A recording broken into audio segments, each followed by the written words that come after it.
र गाइज यति बेला विमल सरको बाइक यहाँ बिग्रेर हामी लामेमा अलपत्र अवस्थामा छौँ। देख्न सक्छौँ हामी यो लामेको लोकेसन। यहाँ गुम्बा सुम्बा छ है।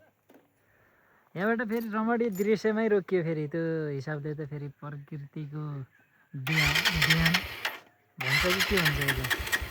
यसको लागि के छ विमलजी भन्नु?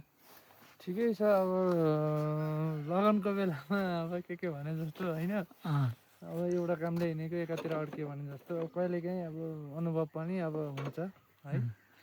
ठिकै छ। अब हाम्रो मिस्त्रीज्यू आउनु भएको छ, उहाँले अब केही उपाय त पक्कै नै लाउनु हुनेछ भन्ने हाम्रो ठम्मै छ।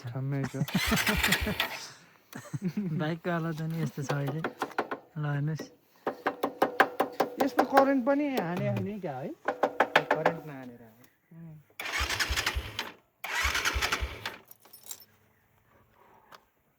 भनेपछि